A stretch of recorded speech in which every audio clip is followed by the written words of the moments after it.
Викам, докторке, пиши у државно. И отидов у државно.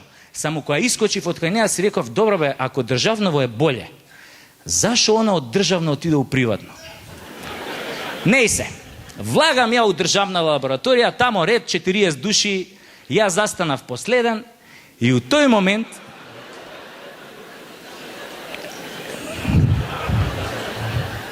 така беше.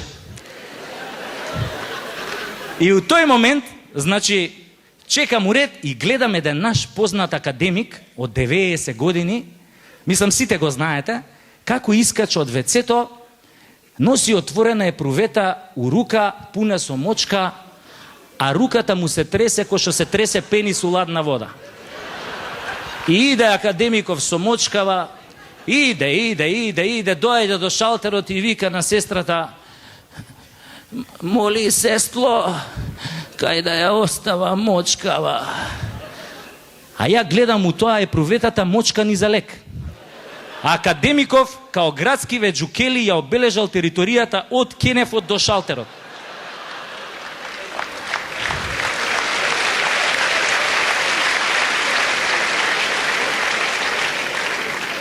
Башка што не испрска сите нас тука како противуроци.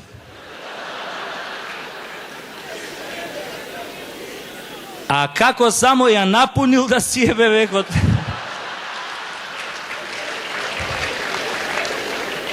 Иначе академиков стварно си имаше голем проблем. Он дошол да испита мокраќа, зашто 2 дена претходно му се слошило на струшките вечери на поезијата, кога не му дале Ловоров венец, со образложение дека е млад и надежен поет и дека неговото време допрва доаѓа. И така додека чекавме, он мене ми се пожали дека бил многу тажен што не му дале Ловоров венец, зашто имал многу добра песна.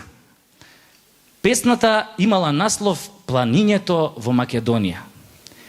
И он мене тука додека чекавме ми ја изрецитира и пошто стварно беше добра, ја запишав песнава и ја научив на памет. Сакате да ви ја кажам?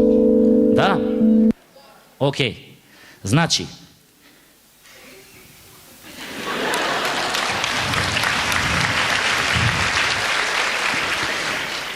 Планињето во Македонија.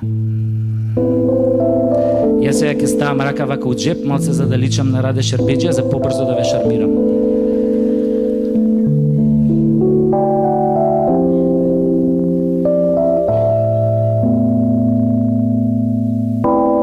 Фатил дедо пичица, горе на галичица, ја однел на јабланица, ја најал со гибаница, за стебло на кораб, ја врзал со чорап, а кога ја однел на шара, ја направил попара. Добра песна? Вегаја. Чек, чек, чек, има уше. Како радеше теđe? Штом дедо боцна путена шара, тргна веднаш кон Солунска глава, да наостри долга ашима здрава, на девица росна да е го клава. Па на Вардарот слезе спотнат и стресен, виде момиче со струк тесен, ја истресе дедо одгашти сета, кон гола клетна да вјане селанка клета. Но попат скршна кон славното ниче, да сретне кршно моме хатиџе. Дедово изгледа работел по рамковен. Процентуална застапеност, соживот, релаксирани меѓуетнички односи, али да видиме што се десило со хатиџе. Хатиџе пишти, моли и гребе, остај ме дедо да дојдам на себе, па дедо ја смени со висока слаба, крај студен поток на планината Баба. Зеде дедо двоглед во рака, да најде дунде што му се сака, па на беласица ја виде оно јоко, смежурана грда и со едно око. Море дедо, рече Јоко, жена бев на Ленон Џон, ако ми го клаваш, клај ми го без кондом.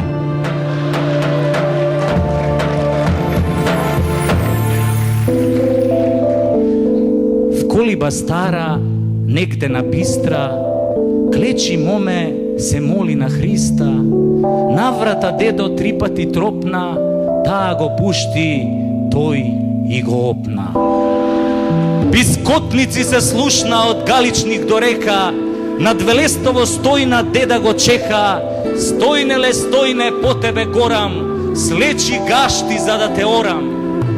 Појде дедо и на битолско бајро, циганчица млада си го виде ајро, ја крена дедо со сета сила, од кревањето тешко го фати кила, изкилавен сиот зеде да кочи и ташаци да лади на пелистерски очи.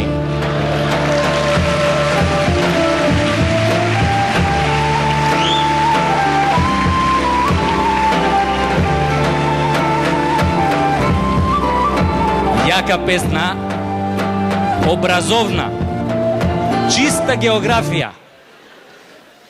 Абе, ману е тоа, ману и све е можно. А после разбрав дека следната година академиков конечно добил венец. Али не од струшките вечери на поезијата, туку од најблиските.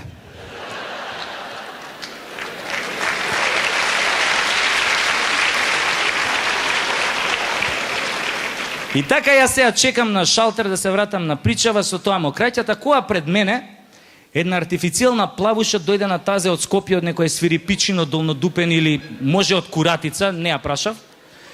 Дојде до шалтеров и вика на сестрава: "Мори, сестро, примероков од Лајново мое, со лажичево да го земам од Кенефот или директ да си го соберам од Газов? Оти на врата на нишо не пиши." А оваа сестрава ја гледа као да добила прашање за $1.000.000 и вика: "Гледај да си го земеш директ од Газот, ич да не му ја мислиш." И у тој хаос така ја доаѓам нели на ред. Да, мокраќата, ови одма ми земаа бриз крв што требаше таму, ми даваат бројче и ми викаат: "Ке доеш по резултатите у петок меѓу 1 и 2. А лал да му е, бе, викам, кој го смисли ова зимање резултати меѓу 1 и 2? Од цел ден работа, они зимаат резултати меѓу 1 и 2. Абе, викам, замисли да работам до 5 саат у некоја фирма. Резултати јок. Замисли да работам у некоја, да кажеме, владина институција, да кажеме у Министерство за здравство. Таму се работи до 7. Која ја ќе земам резултати? Никојаш. И ја така се нервирам и ми текнуе. Викам, ова зимањево резултати меѓу 1 и 2 е сигурно усогласно со новите реформи у здравството. Нема губење работни часови. Меѓу 1 и 2 си на пауза и тогаш одиш на шалтер, нели, да си земеш резултати од мокраќа. И викам, шом се мора, така се мора, викам, морам и ја да се реформирам као пациент. И јас, нели, одам у петок, тачно 1:15, се нацртуjem тамо на шалтер, нели, а оваа сестрава се задубила у тоа хартиите као ној и не ме ни регистрира. Дури после 10 минути крева глава, ја у тој момент се наведнуем вака на шалтерот, како што треба, како што смислила државата, нели сите да се наведнеме на шалтерот, и пуштам осмех како секој просечен македонски пациент. Добар ден, може да ги земам резултатите од мокраќа? А она ме гледа као да сум дошол по резултати од психијатрија и ми вика не може. Ај почекав 5 минути, реков, совеста на медицинскава сестра ќе проработи, ќе ми се обрати, нели? И тогаш ми светна. Тогаш ги открив 3 најголеми вистини за медицинските сестри. Под број 1. Медицинската сестра нема совест. Под број 2. Медицинската сестра реагира дури по 5-тото викање. И под број 3. Медицинската сестра може највише да ти заврши работа у болница, али само ако сака. А оваа мојава немаше абер од сакање. И викам, се извинувам, може да ги земам резултатите, овде пише меѓу 1 до 2 дека ги давате сега 1,5. А она па ме погледнува као да гледа говно и ми вика, не може. А зошто викам не може? Не може, бе дечко, зашо не се стигнати.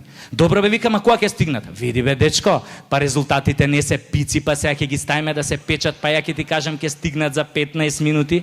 Ќе стигнат, кога ќе бидат готови и кога ќе ги донесат. Добро, викам, а кој знае кога ќе ги донесат? Види, дечко, некој може знае, али ја не сум таа.